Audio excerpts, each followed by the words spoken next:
Welcome to this arpReach video tutorial. This is the Getting Started tutorial, which is for new users of the software. It assumes you already have arpReach installed on your hosting account or server. If you still need to have the software installed, please visit arpReach.com/services, where you will find a link to our installation partner.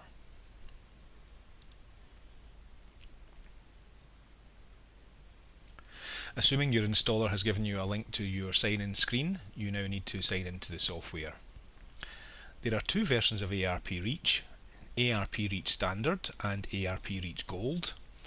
arpReach Standard has one administrative user and arpReach Gold has an unlimited number of administrative users, so you either need to enter your username and password here if you are the sole administrator of the software, or if you're using arpReach Gold, then the user needs to enter their own name and password. If you've forgotten your username or password, simply click the Forgot Username or Password link. You can then enter your email address and the software will send you your username and a new password.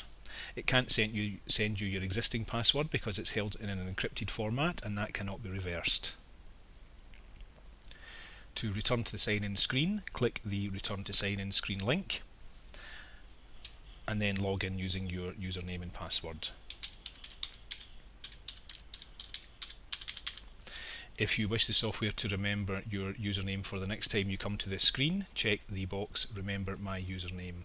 You will always have to enter your password because that is not remembered, and that's for security reasons. When you've filled in the two boxes, click the Sign In button and you'll find yourself on the main Action Maps screen of the arpReach software. The first thing you want to do, having logged in, is to change your password. If you hover over the Setup menu at the top of the screen and choose Personal Settings, you will find that you can change your password straight away. Enter your new password here. Click Save Changes.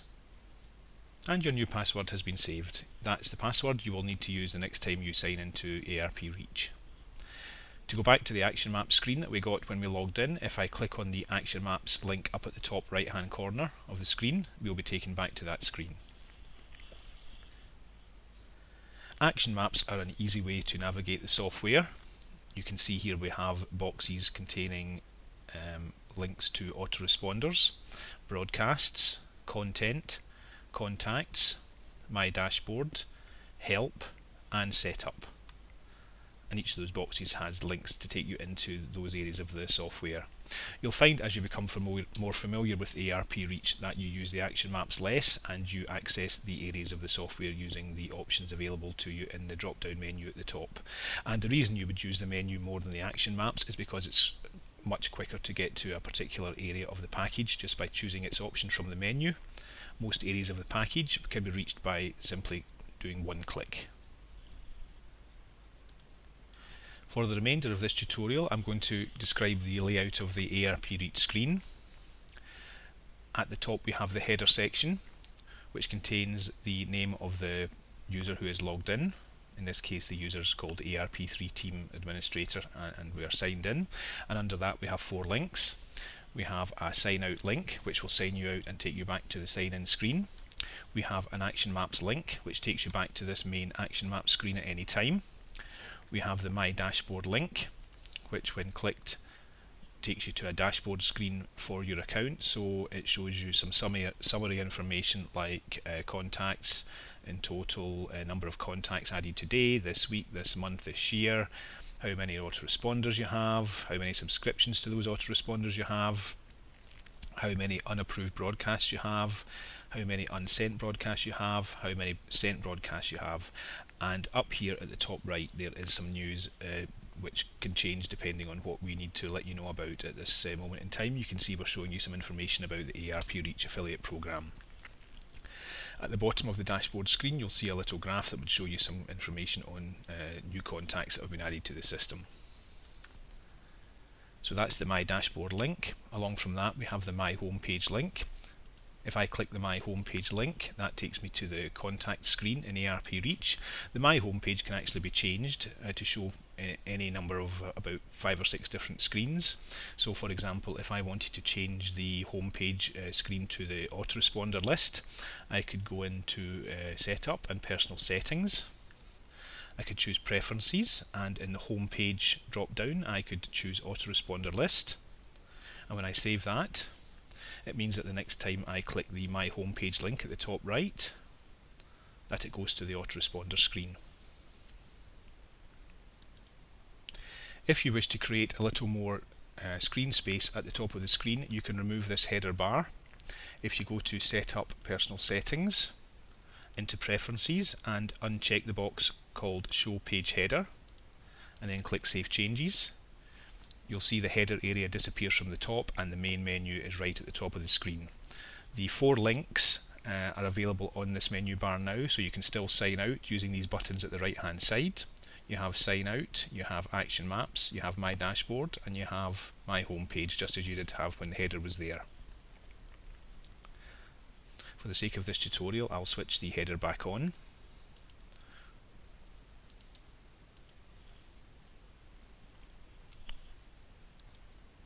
Under the header bar we have the main menu, so most areas of the package can be accessed simply by choosing the option you want.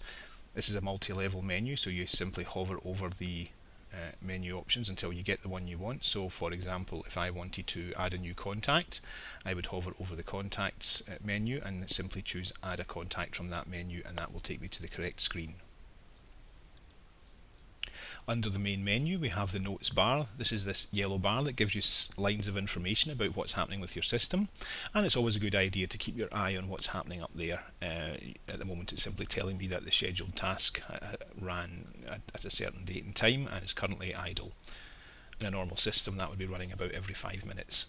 If you need a little bit more screen space there, you can click that on the screen and it will disappear, but only for that screen. As soon as you move to another screen, that will reappear. At any time you can see what version of arpReach you're using. If you scroll down to the bottom of any screen, over here at the left hand side it tells you which version and build you're using. You can see here I'm using 1.1.023 and it's build 0002. It tells you the run level and the run time of the current page and how much memory was taken up to display that page. You may be asked for this information if you raise a support ticket. At the right hand side you can see the server time. It tells you what server time and date is currently being used and what the time zone is. You can change that if you want to use a different time zone. I think it defaults to GMT, so you can change it to whichever one you want. If you go into Setup and System Settings, and then in the System tab go to General, you can change the time zone to whatever you want. If you raise a support ticket, you may occasionally be asked for some system information. If you go to the Help menu and choose the About option, and then choose the System tab, you'll see some information there about your version of PHP, the safe mode it's running in, and some settings from your PHP file, config files such as the max execution time, memory limit, and so on. It also shows you the MySQL Server version that you're using. So you may be asked for that information and you can paste that into the ticket that you've raised. Apart from the main menu at the top of the screen, there are 3 other kinds of menus that I wish to show you.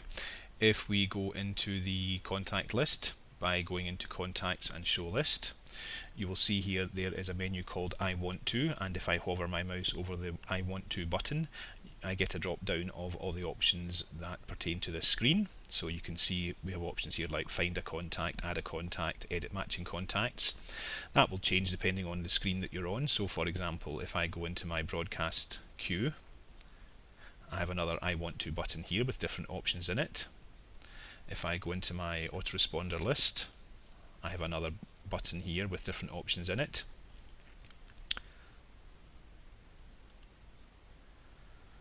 You will also find that there is an actions column on these list screens. So for example, if I go into autoresponder groups, show that list, and I will quickly go into the I Want To menu and create a couple of groups. I'll not change the name of them, I'll just use the default names presented. So I've now created 2 autoresponder groups. You'll see on the list screen that for each of those in the actions column there is a drop down menu of actions that I can choose for that particular group. So I can edit the group, copy it, delete it or whatever. Many of the list screens also have a way of working with certain items in the list, but not all of them. So if, for example, I wanted to delete the autoresponder group 2, I can check the autoresponder group 2's box on the left hand column, and at the top in the with selected menu I can choose what to do with the checked item. I can choose to delete it and confirm, or if I want to do them both, I can check both boxes, or I can use the checkbox at the top to select them all or deselect them all, and they go a kind of orange colour to show that they're selected. If I then choose the option from the with selected menu and confirm, the option that I chose will act on the items in the list that I had chosen. Finally, for this video, if you have a look in the help menu, you will see there are options there to help you. You can choose the action maps option at any time from the help menu to get back to the main action map screen. That's just the same as choosing action maps from the link in the header at the top. There are also links in the help menu to access documentation. There is a full user guide for arpReach, which is in PDF format and can be printed out or viewed on screen. You can also access the help desk from the help menu by choosing the support option. And as mentioned before, in the about option in this screen you can see what version you're using, when it was released, and the system information that you may be asked if you raise a support ticket. So that's it for this brief introductory guide. We've gone around the layout of the system, and if you view the other tutorials you will be able to learn some more advanced features of arpReach. Thank you for watching.